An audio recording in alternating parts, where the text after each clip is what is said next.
Olá, tudo bem? O propósito desse vídeo de hoje é levá-lo a compreender a relação indissociável que há entre indivíduo, sociedade e cultura, a fim de que entenda que a identidade social, através do papel social e do estado social, eles são extremamente relevantes no que diz respeito à socialização do indivíduo. O homem é um ser que possui duas naturezas. Uma natureza que é a natureza animal, a outra natureza que é a natureza social.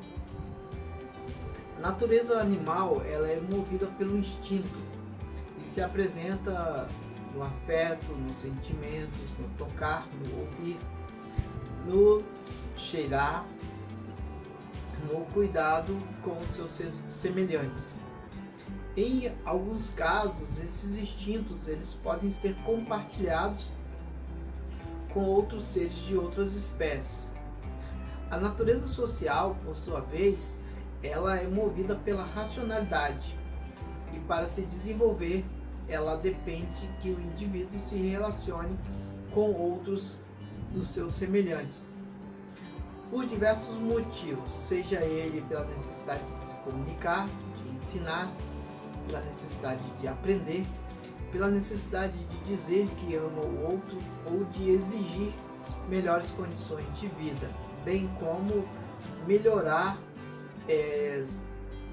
suas condições externas ou expressar seus desejos e vontades. Há vários casos na literatura sobre socialização que tratam de pessoas que tiveram seus instintos potencializados devido às circunstâncias que lhes levaram a essa condição. Há o caso do menino macaco, que foi encontrado numa floresta na África, em Uganda, por uma senhora que o acolheu, cuidou, levou para casa e cuidou. Mais tarde, ele foi adotado por uma dona de um orfanato. Embora ele tivesse tido muitos cuidados em relação às condições que poderia ter para uma ressocialização, sua evolução foi muito baixa devido aos 3 anos, que foi dos 3 aos 6 anos em que ele conviveu com aqueles animais, adquirindo comportamentos, atitudes daquele grupo. Outro caso bastante conhecido é da menina ucraniana chamada Oksana Malaya. Oksana é mais conhecida como a menina cachorro.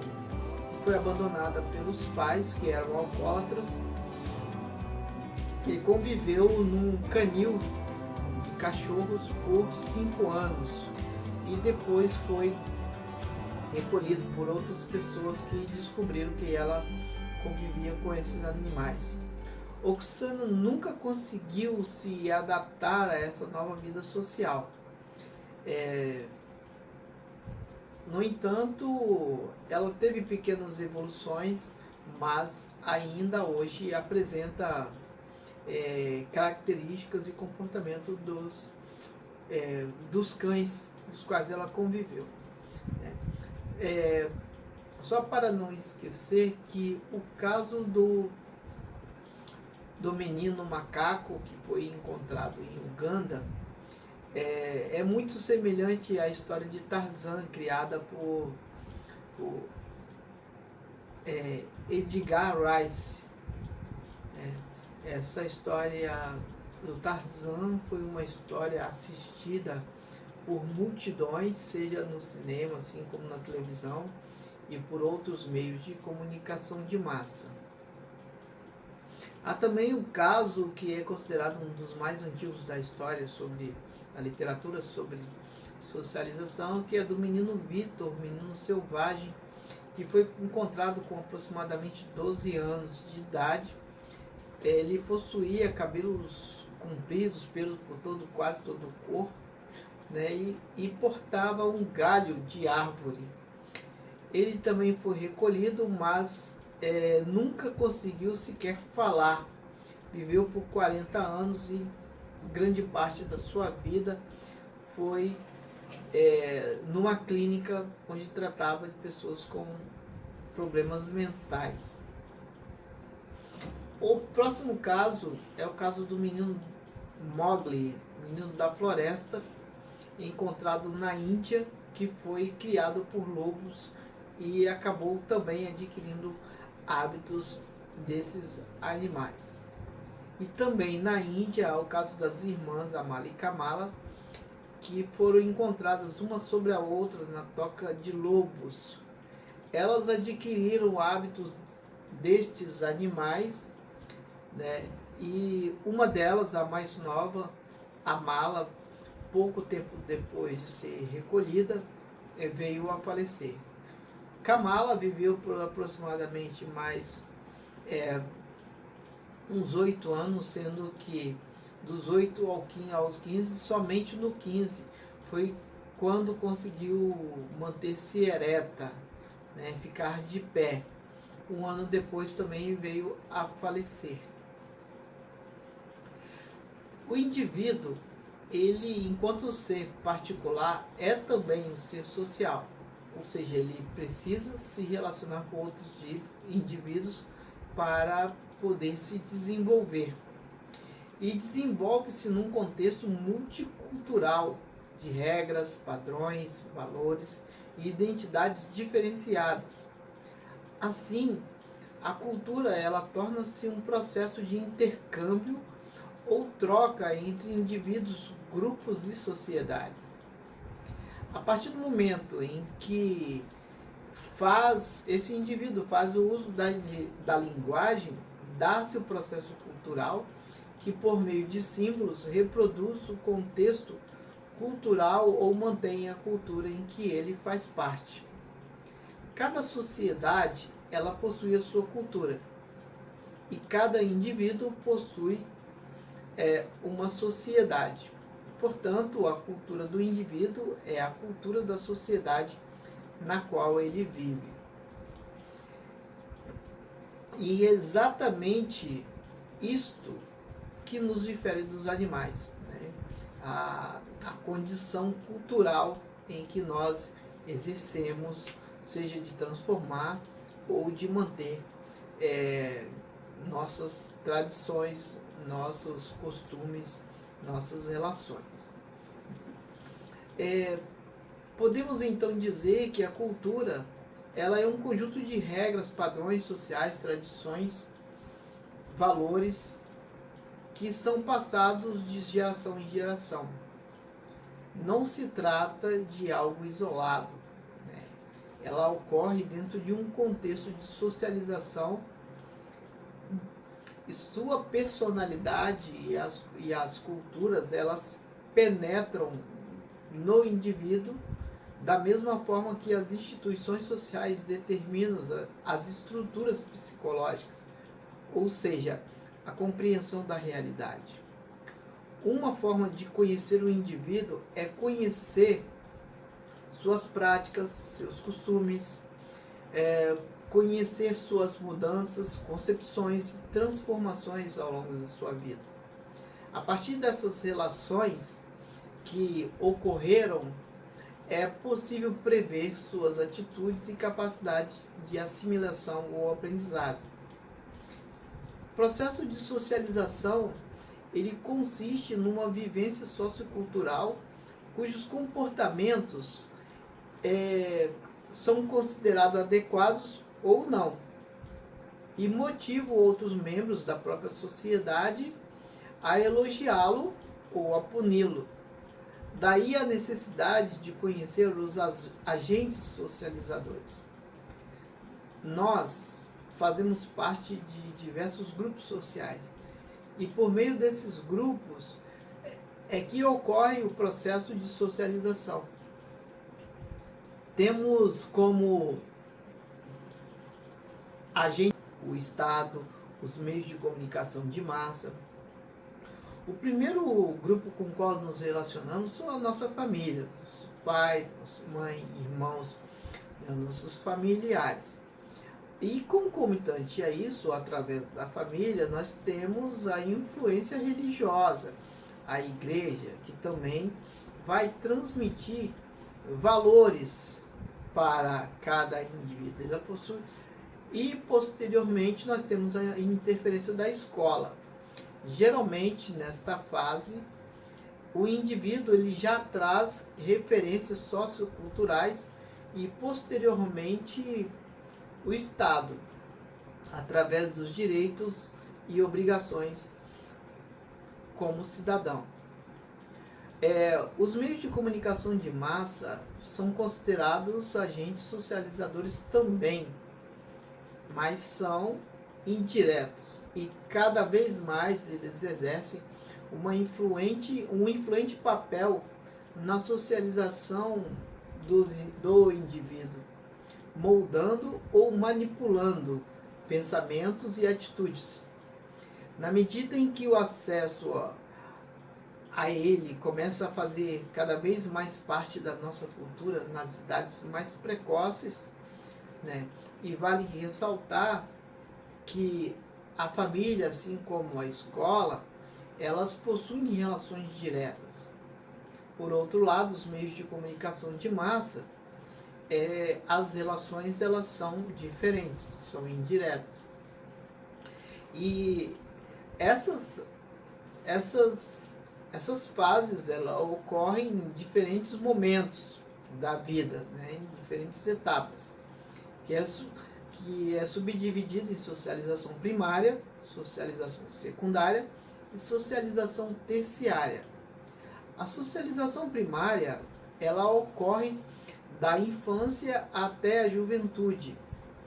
É um momento, né, de formação da personalidade social, onde o indivíduo adquire valores morais, éticos, passa a ter noções de hierarquias e regras. Nesta fase, o aprendizado, uma vez internalizado, ele é muito mais difícil de ser apagado futuramente. A segunda etapa é a socialização secundária. Na socialização secundária, você tem um novo processo que ocorre a partir da idade adulta. Nesse momento, o indivíduo ele é acometido de uma série de instabilidades, muitas vezes. Nesse momento também surgem outros agentes sociais que irão fazer parte deste desenvolvimento da personalidade, assim como também da sua estrutura psicossocial e cultural. Né? Que agentes são eles? Por exemplo, grupos de trabalho, movimentos sociais, partidos políticos, sindicatos e clubes de futebol. Né? São alguns dos agentes socializadores que passam a fazer parte deste indivíduo e a partir da idade adulta. Também não podemos esquecer do Estado. Né? Vale também ressaltar que essa transição que se dá entre uma fase e outra, ela é relativa e varia de indivíduo para indivíduo, dependendo da experiência de vida que cada um tem. A socialização terciária ela ocorre na velhice, quando o indivíduo passa a sofrer grandes crises pessoais. Haja vista que o mundo do idoso ele torna-se mais monótono, né? E esse indivíduo pode sofrer um processo de dessocialização, né? Em decorrência das mudanças e conflitos de gerações que ocorrem dentro das suas relações, concomitante ao processo de ressocialização. Bom, todas essas etapas elas estão ligadas ao processo cultural de socialização do indivíduo. E na medida em que ele internaliza símbolos e significados, esse aprendizado ele é estruturante e importante para que suas relações sociais tornem-se mais equilibradas. Isso permite criarmos expectativas, seja sobre indivíduos, grupos ou até mesmo sociedade, através do papel e do status social que cada um possui. E o que é o status social e o papel social? O status social ele é a posição que o indivíduo, grupo ou sociedade ocupa no espaço social. Ele possui duas características, que é o status atribuído e o status adquirido. O status atribuído não exige esforço do indivíduo. Por exemplo, em casos de monarquias hereditárias ou a própria condição de nascer rico ou pobre são condições que não exigem nenhum esforço do indivíduo para ser aquilo que já foi predeterminado para ele. Por outro lado, o papel social ele está relacionado ao comportamento, à função e à responsabilidade que o indivíduo tem socialmente. E há duas características sobre o papel social. Uma que é o seu objetivo, que designa aquilo que as pessoas esperam de nós, e a sua subjetividade, que é aquilo que esperamos sobre aquilo que fazemos. Então essas são as duas características do papel social. Nós ocupamos diferentes status ao mesmo tempo. E em muitos casos, essas posições sociais, elas podem gerar conflitos difíceis de ser administrados. Só para exemplificar, digamos que uma família que trabalha numa empresa da própria família, onde o pai, ele é o pai e o patrão ao mesmo tempo. Em determinados momentos, essas posições, elas podem se conflitarem. Por fim, podemos concluir que o processo de socialização implica na interação social do indivíduo ao meio ao qual ele está inserido. Começa na infância e prolonga-se por toda a sua vida. E durante esse processo, ele passa por várias transformações ou mudanças. Ficamos por aqui. Muito obrigado pela atenção e até a próxima.